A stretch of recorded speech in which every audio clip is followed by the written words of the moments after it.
madokachere mabuja tauya nonhau dzanyasi zuva rochigumi noina mumwedzi uno waiye mavhuvhu apa nyasi ndiro zuva ragopfaye Simon Chopa chimbetu mugura 2005 pokare zvakareketiwa namutukudzi kuti kunopfa vamwe kuchizvawo vamwe izvezvi mudzimai waCharles Charamba wekweduno ari kutopembererawo kusvitsa makore akati wande tikuramba tichiti makorokoto ipapo tikurinyepe zviri munhau dzanyasi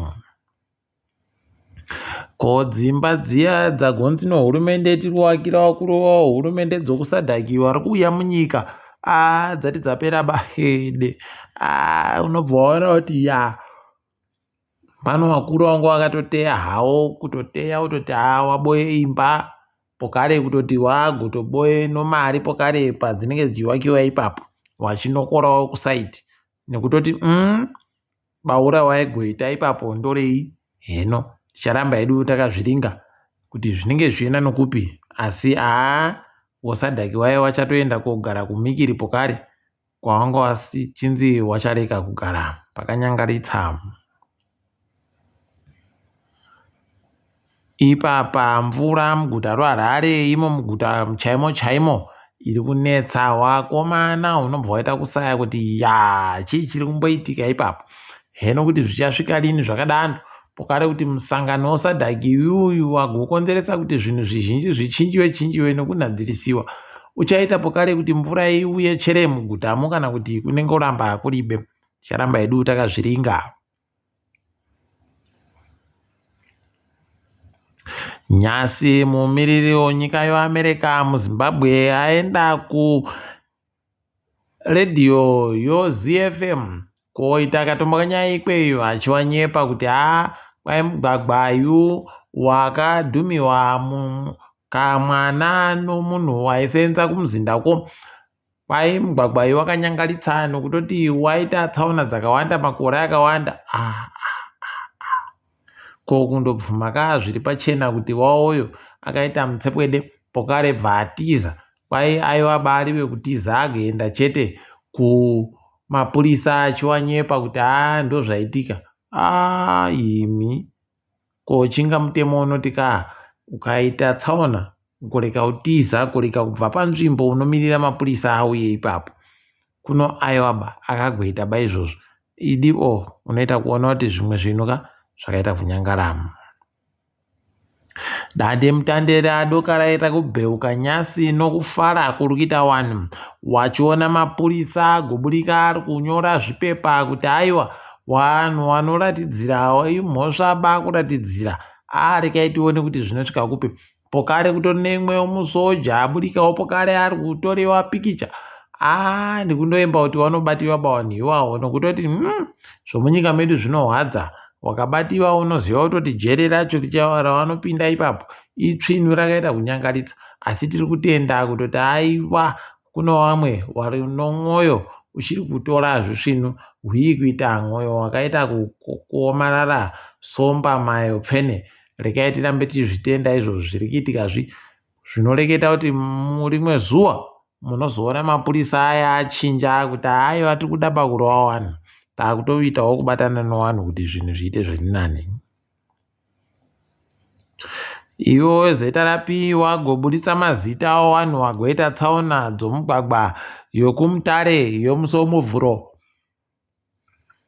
pokare nhau yakaitika nozuro pamugwagwa wosekeyu ipapa kwai womugwagwa unoenda kwaMutare kwai ndiAlice Mavhudzi, Leti Mandaza naTapiwa Mabiza wakomana mweya wangaizorore murugare apawo yayo paseke kwai kuna Wayne Chipuriro Peking Feliati pokare naChristable Makwanya ngawarambe wakazorora murugare zvinorwadza asi paribe zvekiita.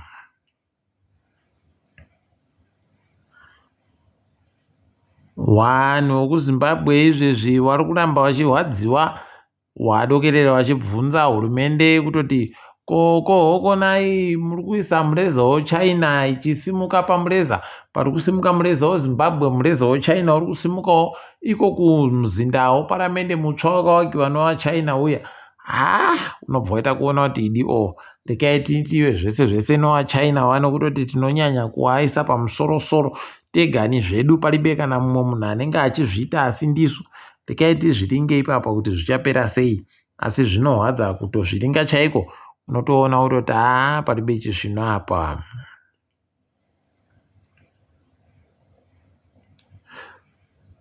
Kuno gonyeti renge richienda kuMozambiki richibva iko nzvimbo inomugwagwa waHarare yuyu, pamutare paye raenda koita kukuya imba yevanhu vakomana.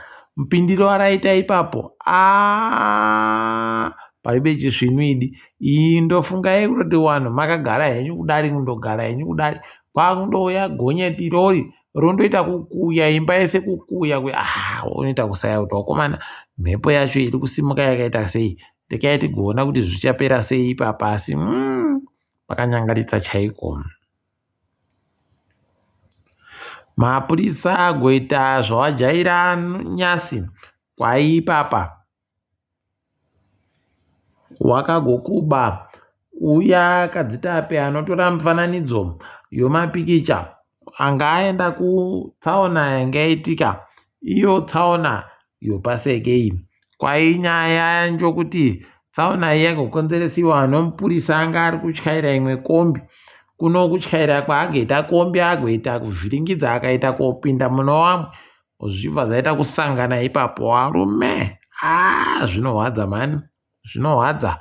Kuno kwai mapurisa agomukuba, palibe ari kuziva kuti akakubirwei kana kuti kudii. Mapurisa anga aribe kutoziva kutoti munhu uyu anosenza kuHerald, zvokutoti ipapa vanokona vari kutotsvakiwa kuti wabatiwe wazikane kuti mbanani. Kwaiwo kumajere kuku wari kuita kurwadza idi izvezvi. Kwagoreketiwa kuti kwai Robinson Chere akarambidziwa kuti aoniwe nomuchiremba wache waanoda, akandonzi anooniwa nachiremba wokujeri ikweyo. Rerere, pakanyangaritsa apa, pakanyangaritsa. Rekai tirambe takazviringa kuti zvinombopera zvakaita sei, tinenge tichikunyepa iyi. Vanhu vanocherachera zvinhu zvopachigare nezvinhu zvaisenzesiwa nokuitiwa ngware dzokare, maarchaeologists pachirungu, kwai wagoboya kahoyo komapapu kari komakore anosvika mamiliyoni 210, 210 million years pachirungu, karimo mudhamu roKaribhariri. Ndipo unotoona kuti idi kusaika kumvura muKaribha kwaita kuti zvimwe zvinhu zviboeke, zvitande kuboeka izvezvi. Kureketa kutoti wakomana nzvimbo iyi yakaita kutakura kusvinu. Rekai tirambe tichizviringa. Kwaikatenziwa zita kari kunzi Pheganoceratodus edwards. Kuramba tichizvitenda izvi. Rekai tigoramba takaringa apa zvinenge zvichienda kuti ndokupi. WFP wachiri kutsvaka mari yokuti waboyese wanhu chokudya muZimbabwe. Ipapa kwaita goboya basi zvikamu 20 kubva muzana pamari dzese dzatati kuda kuti tipuwe tikone kuita kuti wanhu waboye chokudya. Rerere, warume, pakaita kunyangariwa apa. Iwo wakuru wehurumende wari kuita hawo takarasima nayo makuzimba vari kuwaka, avari kuti tikuwakira Sadaki. Warume, pakanyangara chaiko.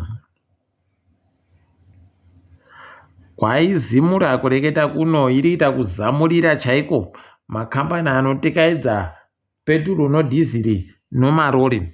Kwaipapa wagonzi kana mukatenga dhiziri renyu kuMozambiki muchida kuti riuye richipfuura muZimbabwe, mototanda mabhadhara mari yokunge vanhu vari kuunza dhiziri romuZimbabwe muchibva mateibhadhara yese iri musvo ipapo, tozokubenhisirai mari yenyu kana muchinge mazoburitsika nopeturu kana nodhiziri racho. Pakaita kunyangariwa ipapa. Panoita kupfawa zhinji nokutoti palibe anenge akazviringira kuti ndo zvinhu zvinenge zvichaitika. Kaitirambe hedu takazviringa. Ipapa tiri kutofara kuti kwai munhu anenge ari kumutambo wotsvarakadenga woMiss Universe akamirira Zimbabwe anenge aripo ipapo anonzi Sakile Dube. Tiri kuramba tichimurwera manja tichiti ayo goitai tusvinu toringadzirikitika pasi rese.